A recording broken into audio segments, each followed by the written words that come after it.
Welcome to the Teamwork Advantage podcast with Greg Gregory. Join us as Greg interviews powerful thought leaders and successful team and leadership experts from across the country on teamwork, leadership, and organizational culture. Now let's check in for this week's episode. Welcome, everybody, and welcome back to the Teamwork Advantage, a podcast where we focus in on teamwork, leadership, and culture. Now, there's been a lot of folks dropping me messages saying things like, this is great stuff, not just for work. And you're absolutely right. A lot of what we're talking about is development for family teams.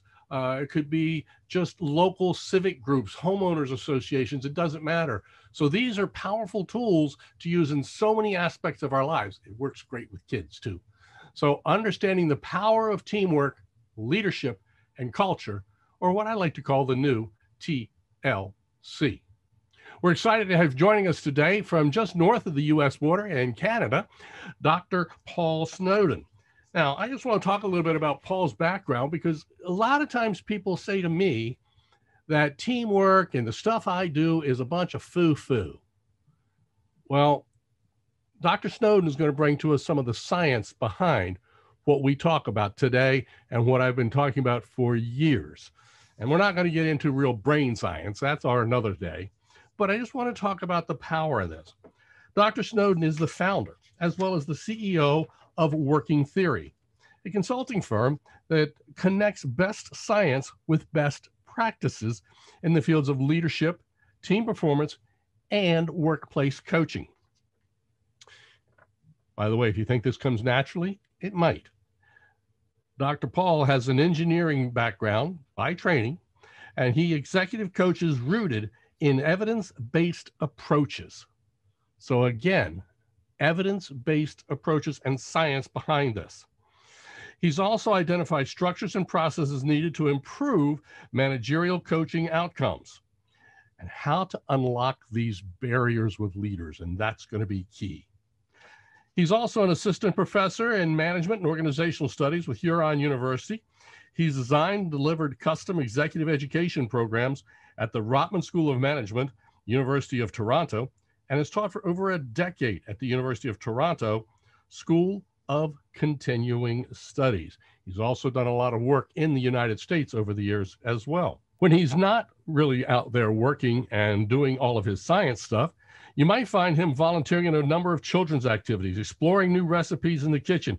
And one of my favorites, of course, is listening to jazz or strumming his ukulele. Maybe we'll find out a little bit about an ukulele. Dr. Paul Snowdon, welcome to the Teamwork Advantage. Thank you, Greg. Thanks. It's great to be here. Wonderful to be here. And thanks for having me on the show. Not a problem. We're excited about this because, again, there's so many different directions that teamwork, leadership, and culture can come from. And so let's just get a little bit of your background here so people know where you're coming from as far as how did you get to where you are today? Yeah, well, I mean, I started as an engineer, as you laid out for everyone there. And of course, that was always a story of solving problems in business. But the problem was I thought I was smart enough to solve them on my own. And certainly some of the problems I could solve on my own, but the vast majority of problems you can't solve on your own. And I had to learn that the hard way.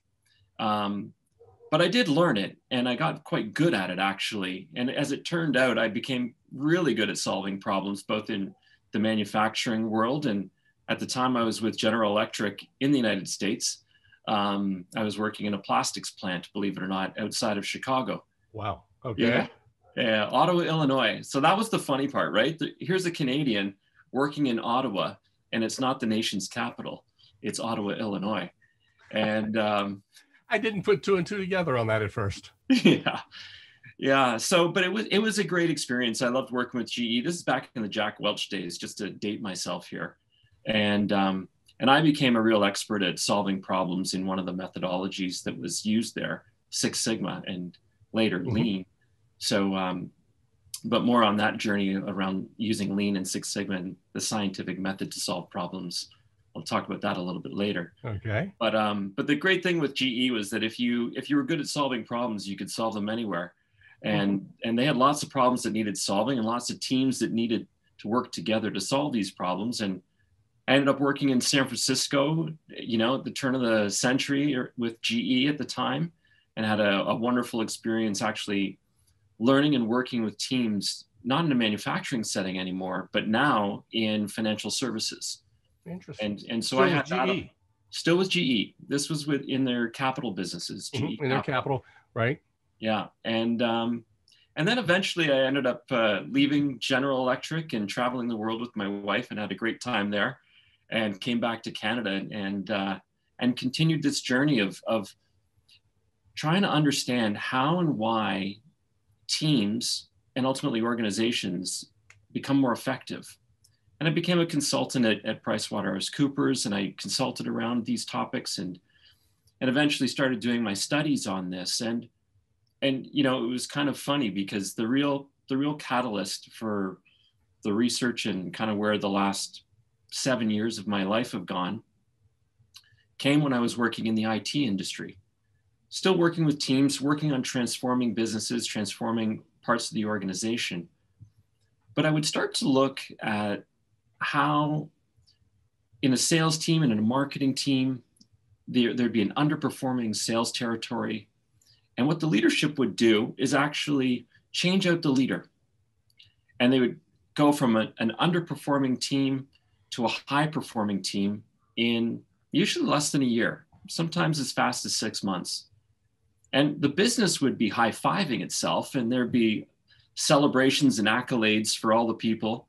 But myself now, as an engineer, leading the teams that were running and catalyzing the transformation of the business, I looked at this and saw systemic failure.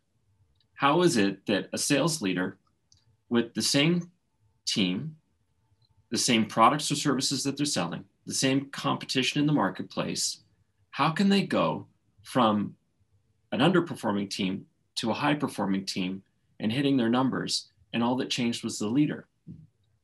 And I became very curious as to why is that happening? What could possibly be underpinning that transformation? And that's what I started to study in my doctorate. Okay. And I started to actually investigate how and why teams are able to perform at a higher level. And I actually studied two sales organizations. Again, somewhat ironic that an engineer is studying sales organizations. You can come at it from a different perspective, though, and that makes it powerful. Yeah, it is. You have a different lens. And also the thing that was kind of nice about particularly looking at sales organizations was that in many ways they're not handcuffed by rules and regulations and things in the organization that would hold back their ability or their desire to experiment. Because if a sales team can find a way to close a deal, or a salesperson can find a way to close a deal, or can be introduced to new ways of doing things such that they can make more money, they are absolutely aligned and incentive to go that path. So I purposely chose to work in that space because the ability and the desire to try and innovate and experiment with new ways of working was there. And after a year of studying these sales teams, what I uncovered and ultimately what was in my thesis were what I call the first principles of goal pursuit. And how first principles of goal pursuit. Okay. And how leaders and managers can leverage these principles to start and create the conditions for high performance. And as they manage and cultivate these conditions, it elevates the culture and the capability of the team such that this is how they operate as their norm rather than their exception. And this journey has been fascinating to go on because, of course, what separates the teams that are high performing and what separates the teams that are low performing are a set of factors that are, once you understand them and once you apply them, you can unlock any team. Right. Now, and when you say any team, you don't just mean any sales team. You mean any team, project management, engineering team, call center team, does not matter. Is that right? That's exactly right. Because what I developed in what sort of arose from the data that I collected and the observations are meta principles, higher order principles that are that aren't isolated to one group. They actually apply to any group. Okay. And they apply to home and sports teams and everything. Exactly. And you brought up the key factor just a moment ago. You were talking about, the team, and then you talked about the culture, and then you talked about the leader. Yeah. That's exactly what our podcast focuses on. Teamwork, leadership, and culture. Yeah. Those are the three areas that need to be in a line in order for a team to be successful. Not any one being great is going to make the team great. Is that about right?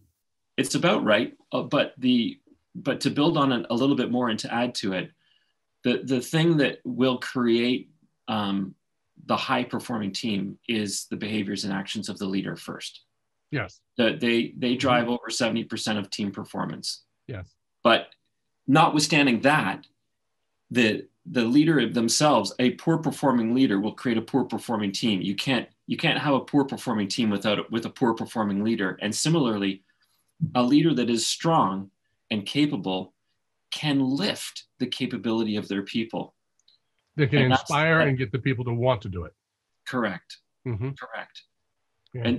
And this is but the irony or the sad part about far too many organizations is that most leaders are not operating at the level that they need to be operating at to create the conditions where their team can thrive and their full potential can be realized.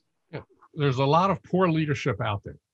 There's no doubt about it. I often say in my background, I was the worst leader in the world in the first leadership job I ever had. Yeah. Because I did the job well. I just did not know how to lead others. Yeah. And I still feel that that's a challenge today. Would you agree with that kind of thought? For sure. It's the biggest problem is that those that are promoted into leadership roles are, as you say, normally promoted because they're the best at the job. So they have the technical skill within that, but it's a different set of skills to be a leader. There's leadership skills versus technical skills are different. And it's not that one can't, as a highly specialized technical person, whether you're a salesperson or an engineer or a marketer or a programmer or whatever, it doesn't matter, if you're really good at that. It's a different set of skills to be a great leader. And how we transition highly capable individuals as subject matter experts to then be leaders of teams of subject matter experts, that is what we do a really poor job of. So what can companies do to develop leaders? Some of my clients have emerging leader type programs, and that's powerful. But what can most companies do to help develop future leaders down the road? Well, having this leadership pipeline and this emerging leader program is part of it. And one of the first problems that need to get addressed, and it's ironic, is if you look at where the investment is in an organization for talent development, it's almost always heavily weighted at mid and upper management in terms of where the proportion of dollars are spent. And the irony, of course, is that where the work is done and where the highest yields are in terms of creating a high performing team, it is at the bottom of that sort of hierarchical pyramid. The frontline leaders are actually the ones that have the greatest impact on the work that is being done, that is creating the value that the customers of the organization are buying. So the first thing that we have to actually do to create better teams and more effective organizations is to rethink where we're making our investments about leadership development. And we need to reprioritize an increased investment on frontline leadership development. And then the second part we have to realize is that creating a new leader, just like imagining going and taking on a new job, the people who perform best in the new job have been primed and prepared for the new job before they get into the new job. It's not once you get into the job that you then start to figure out what you need to do. And there actually needs to be, and there's been some useful studies on this, about a 6-month period prior to the person taking on a new job, that 3 things happen. And this is also what's wrong and what needs to change with how we promote and develop individuals. The 3 things that have to happen are, and this is true for leadership development in general, but you need a project, you need knowledge, and you need coaching. For a leader or an individual to develop new skill, these 3 things have to be present. And for a new leader, an emerging leader, the kind of knowledge that they need to obtain is about the role they're going to be walking into, this new leadership position. And they need to become educated on the core capabilities that they need to master to be successful in that job. And while they're still a subject matter expert, they need a project or a vehicle or a mechanism for them to apply this knowledge as a leader, to undergo practical training, learning through doing of the knowledge and skills that they've just been trained on. But even that's not sufficient to ensure success. That you need the 3rd part of the triangle, which is you need a coach. You need a coach, because what happens as the individual moves into this, I'm going to call it the zone of uncertainty, this period of, I'm not a subject matter expert anymore, but I'm not a full-fledged leader. I'm in that in-between zone. When they're in that in-between zone, their new identity as the leader is not formed yet. They don't see themselves as that leader yet.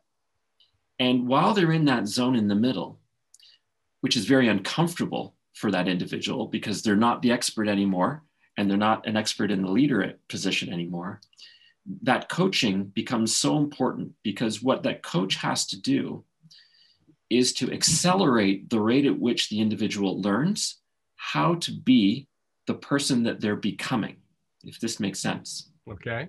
That coach is their guide between their former role as a subject matter expert to their new role as a leader. And again, remember, this is happening in 6 months before they're actually in the leadership chair. Right.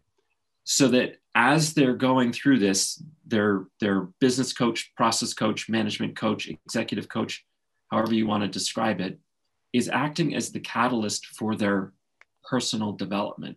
Okay. So that coming out of that 6-month period, it's not their first time sitting in the leadership chair. It's not their first time going through and experiencing and having someone to support with them how they're going to develop and learn to be the new them. And as they move into that leadership position now, they're set up for success. And that coach stays with them for about another 6 months as they move through in the school of hard knocks in the new role as a leader. But at that point, what they're now doing is finding their stride. They're not learning how to run. And that this makes perfect sense. Yeah, this is really what's one of the things that's really wrong with how we develop leaders, is that we think that training is enough. And it's not. You have to connect, as I just mentioned, the training, which is the knowledge piece, with a specific application area, which is a project or something that needs to get done at work. And then you need that coach who supports them in both learning how to apply the knowledge, but also changing the way they think. And it's interesting because I can see a lot of organizations hitting 2 of these 3, whether it's the project and the knowledge, or the knowledge and the coaching, but very seldom do you see them hitting all 3. Yeah. So let me ask you a question on the coaching. Do you find that it's better to bring in an external coach who does not know the individual, does not know the organization, or do you sometimes think it's better if the person is an internal coach helping them build and grow that has a strong working knowledge of the organization? Well, I mean, the best and most effective way for coaching to happen actually is with internal coaches. Okay.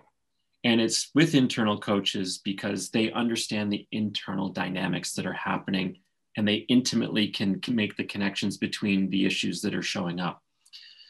The problem, though, of course, is that at least initially, the internal coaches are not skilled enough in coaching to be effective coaches. Right. They're good leaders, but not necessarily good coaches of other leaders. Yeah. And there's been a number of studies, and I've seen it with my own experiences too, that there's an interesting irony about coaching, which is the following, that if you're a good coach, and I can talk about what a good coach is in a moment, but if you're a good coach, you actually have to coach less frequently to create a good outcome. Because when you coach and you're targeted and you're specific and you're clear about what has to happen, and you can demonstrate how to do these things, and you can give specific feedback on what's wrong about the thing that's being undertaken. Mm-hmm. When you give that kind of coaching, imagine like you're on the football field or you're on the baseball diamond, and the batting coach is, looking at you, and they're looking at your stance, and they're looking at how you're holding your bat, and they're looking at when you swing. The bad coach says, swing harder. The good coach actually says things like this. They say, tell me exactly when you can see the thread on the ball spinning. Put up your hand when the pitcher throws the ball and you can actually see the threads turning and you can see the red. Because if you can't see the ball, you can't hit the ball. And this is what good coaching is at work as well. The good coaches have to be able to sit with the batter at work. Their protege. Their coachee, and be able to say the equivalent of, tell me when you can see the thread spinning on the baseball in whatever is the work that's being done. And that's why internal coaches are very good, because they understand the dynamics of all of that at work. But the problem is that most coaches are not trained that way. They don't understand how to coach that way. And so this then becomes the real problem, is that bad coaching, when it's done at work, accelerates poorer performance.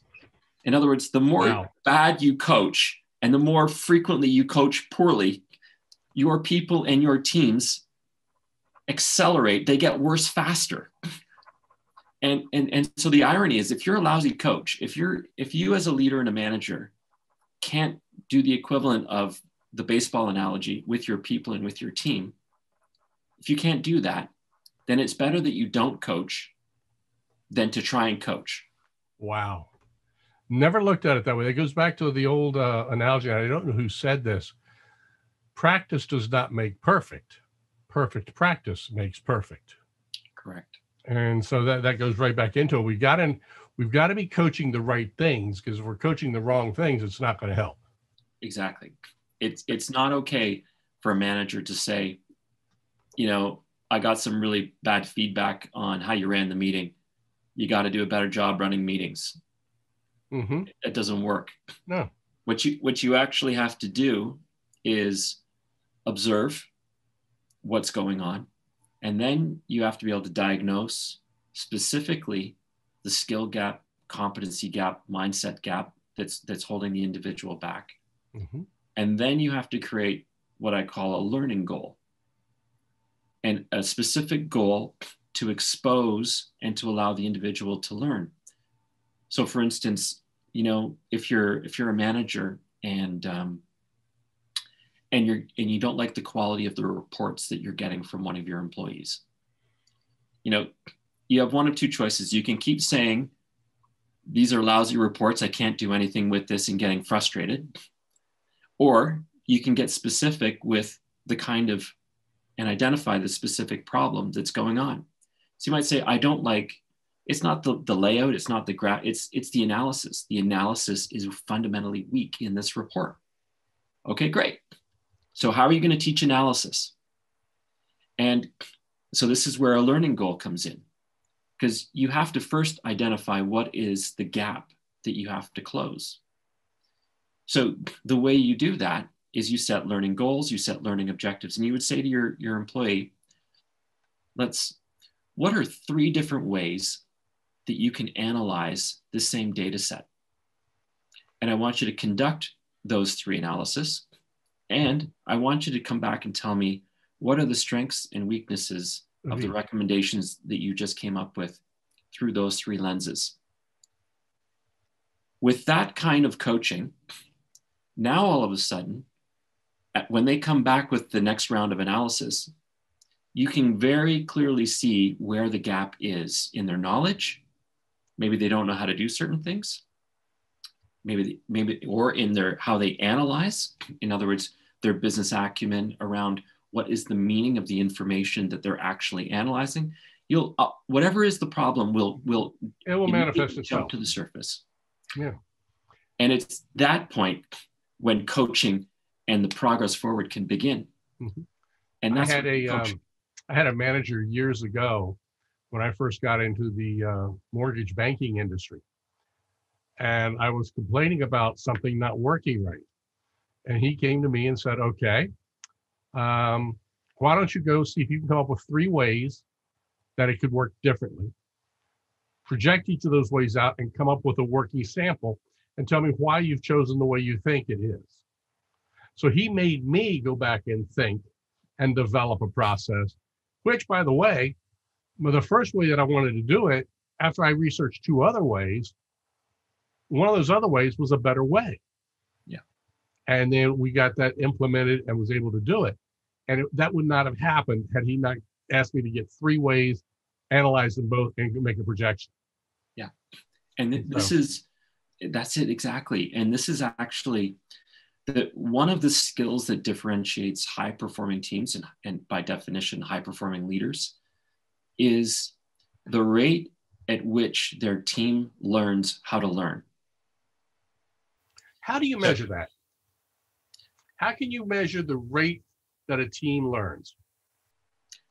Well, you can measure it objectively by the number of cycles that they move through a learning process. Okay. You can measure it subjectively by looking at the number of ideas and the quality of ideas and the range of ideas that are being generated by the team. You can look at it behaviorally also by how you listen to the kinds of questions that the individuals in the team ask. If they ask questions to learn or if they ask questions to find fault. And this is the key one, yes. Yeah. And so but what you're really trying to do as a leader in these contexts is develop and this is now we're talking about some of the mechanics of how the team operates, but you're developing the psychological safety within the team to take risk. Because the reason why the rate of learning is so important is it's analogous or it's a precursor for risk taking. That if you're not willing to take risks, you're not willing to learn. If you're not willing to, because learning has to transcend just knowledge from a book. When I'm talking about learning, I'm talking about application as well, where we move from understanding something conceptually, we move to understanding it experientially. And we based on that new experience, we develop a new understanding of whatever it is that we're learning about. And that only happens in a team if they trust each other and they're not afraid to fail. And vulnerability, trust. And so the leader then, and this is how a leader starts to build trust in a team, is when they actually ask questions around how they learn. And it's not a right or wrong answer about did they get the outcome they were looking for, but it's how they moved through. It's the process they did to get there. And there's a specific process that you have to move through. Mm-hmm. Now let's take this away from a business aspect for a moment, and let's just talk about this kind of more in a personal environment. Can you do some of the same things that you're talking about, with say a high school baseball team or football team? Can you do it with cheerleading squads? Can you do it with choirs in a church or something like that? Can some of the same processes be applied there? Yeah, absolutely. So the larger process, the meta process, the overarching process, the way you think about this is that, and this is what came out of my research, is that this is all goal-directed behavior. We're moving towards a goal. We want to achieve something. Okay. And as we move towards a goal, of course, the goal itself is actually an outcome.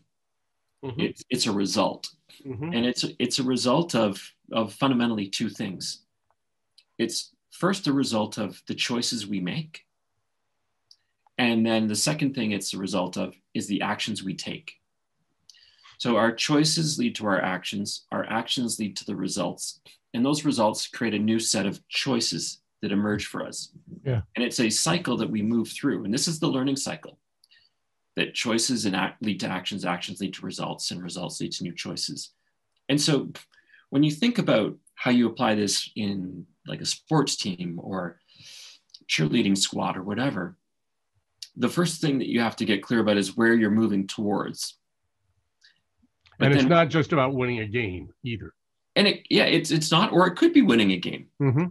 And even if in the context of a game, if we want to think about it in the context of winning a sports game, the first choice that happens is what's the strategy to win the game? Okay, what's our game plan? What's our game plan? What's our formation? When the offense lines up in this formation, how is the defense lining up? That is the first choice that happens to stop, if we're talking football, for instance, to stop an offensive play. It's the defensive formation to mm-hmm. pin back. That's a choice. Then the next question that happens is once the quarterback snaps the ball and the play is live, then the question is action. How does the player or the team, the group of players, depending on what's happening, how do they act? How do they move? How do they implement that choice?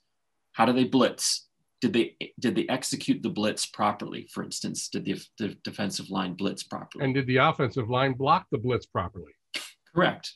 And so this is where you see that choices and actions can happen at the sort of the level of the overall game plan, but they can also happen, and they do happen, at the level of the individual themselves. That right. Offensive lineman is also making a choice and an action. The offensive lineman is making a read on the defensive posture, and they're adjusting. They're making a choice at that point based on the body positioning and the stance of the individual that they're blocking. They make a choice about how they're going to play that snap out. And then they execute the snap and away it goes.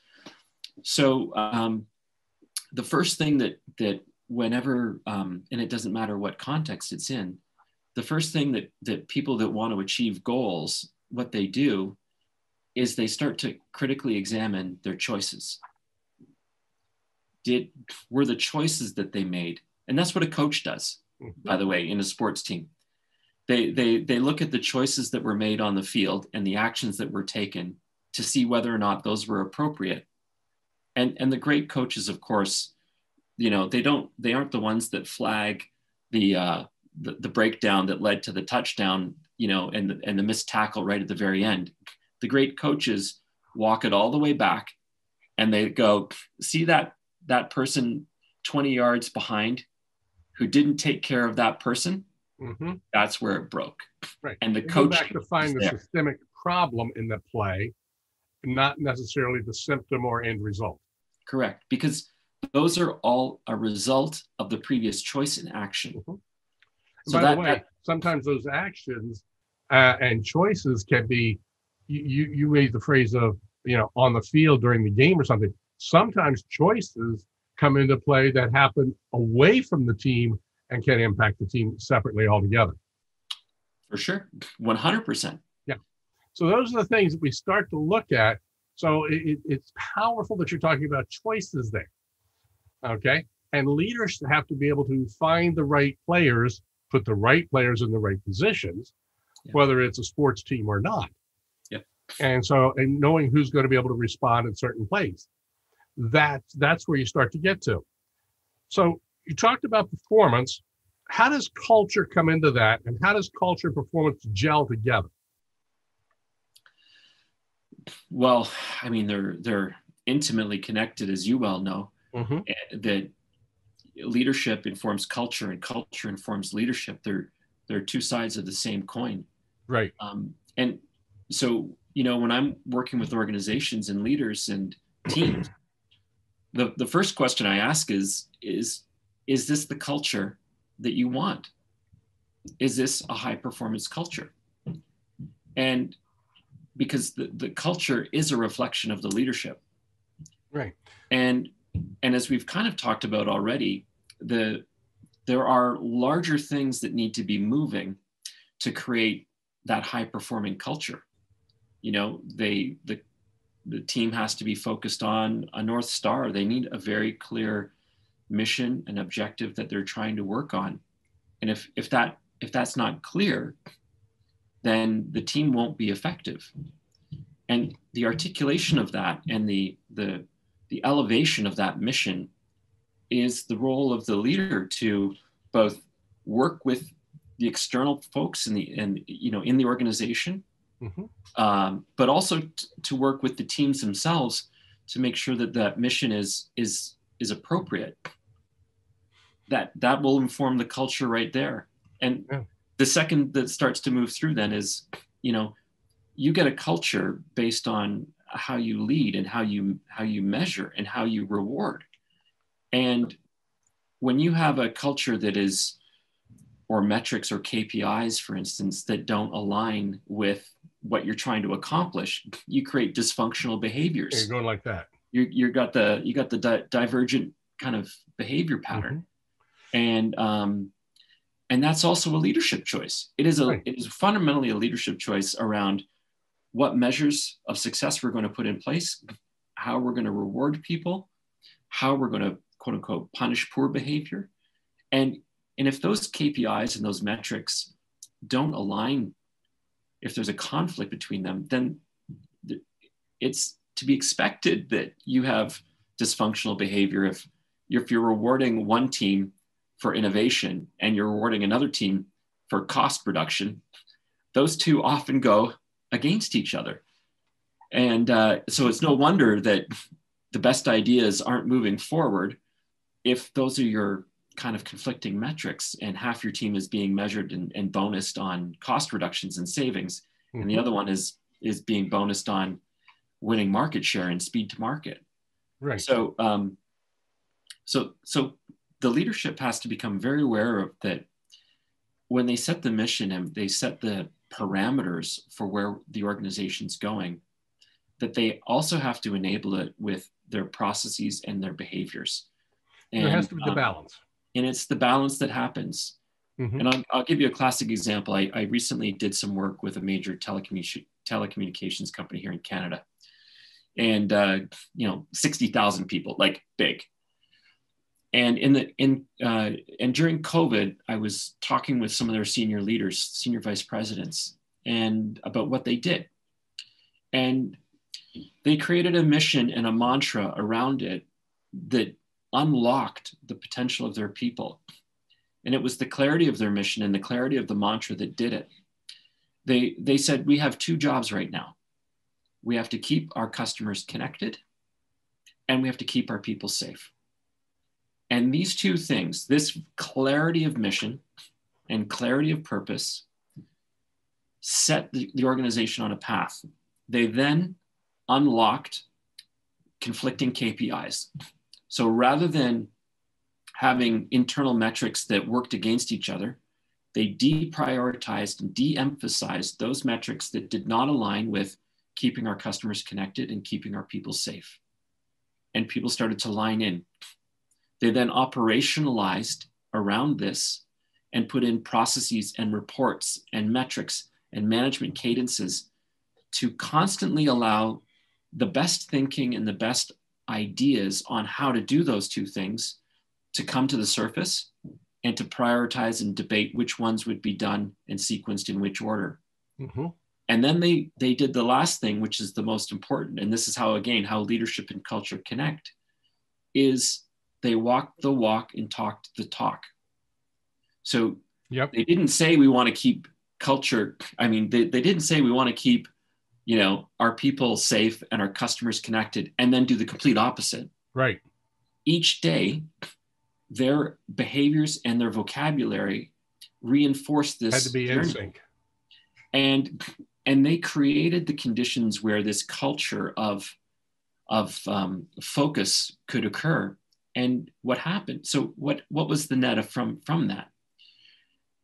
First, they've never seen employee engagement at the level since they've measured it, they've never seen it this high. So that shows you the power of creating a high performance culture that's aligned and creating that alignment throughout. And this was during the COVID crisis. During the COVID. So that's a huge thing, because so many people are complaining that during COVID, their employee engagement is down. Here's an example where employee engagement's up. Yeah, and they hit their financial targets during COVID. Wow. As well. Okay. Because, again, imagine what's happening, right? You've got a symbiotic approach. They feed off of each other.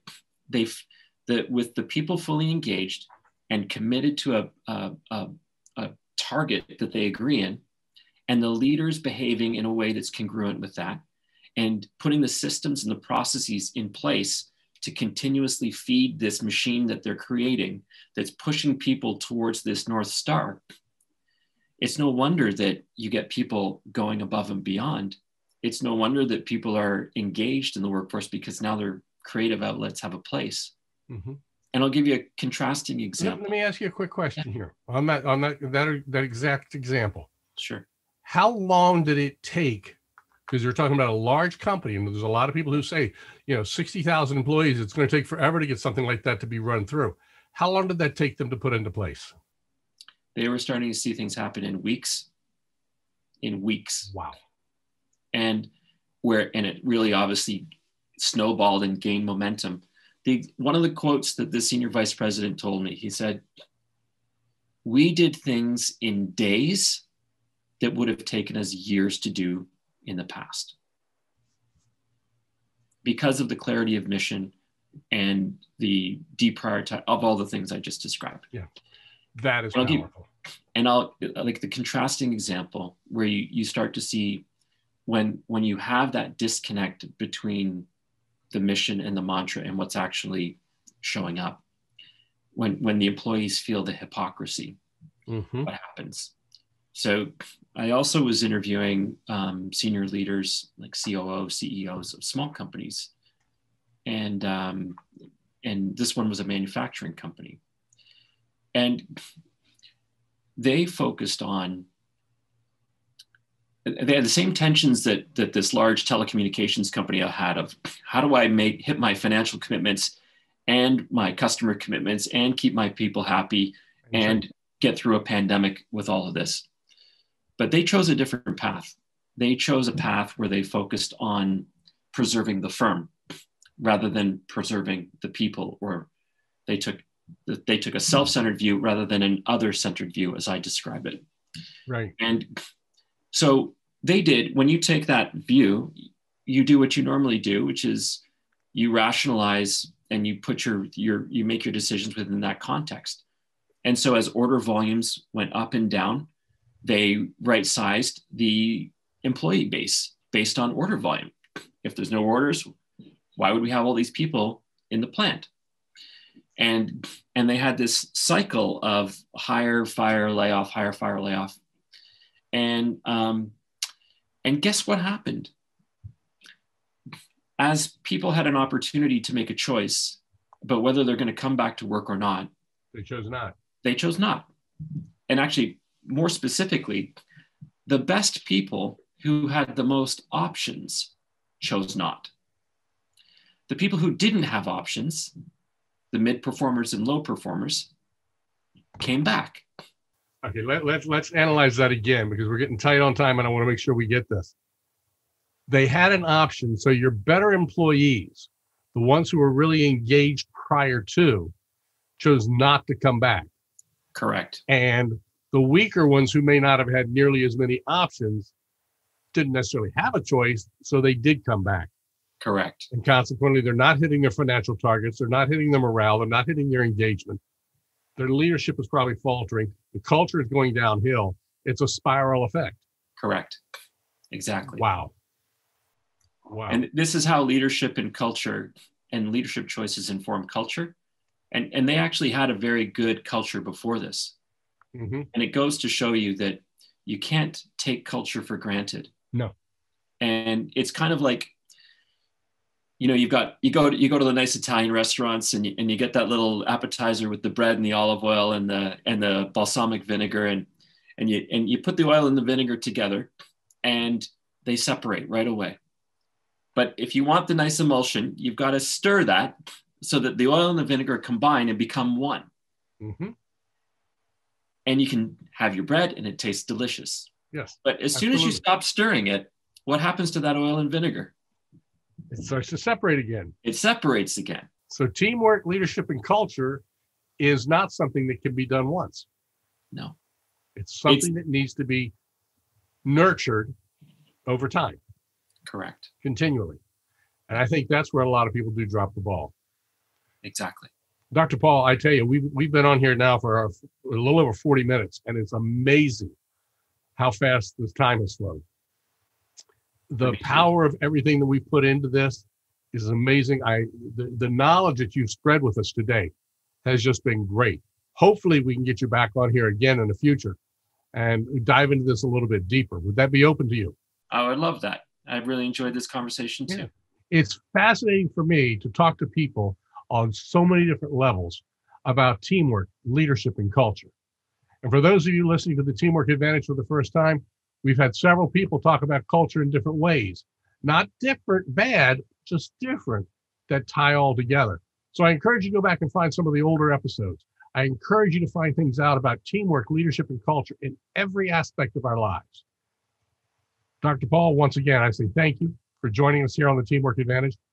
And guys, until next week, when we have a new teamwork, leadership, and culture expert popping in to share their ideas with us, be sure to make it a great day, because having a good day is only being average.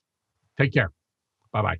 You've been listening to the Teamwork Advantage with Greg Gregory. Be sure to like, subscribe, and activate the bell icon to be notified of future episodes. To learn more about how Greg can help your organization develop a powerful winning culture, visit TeamsRock.com. That's TeamsRock.com.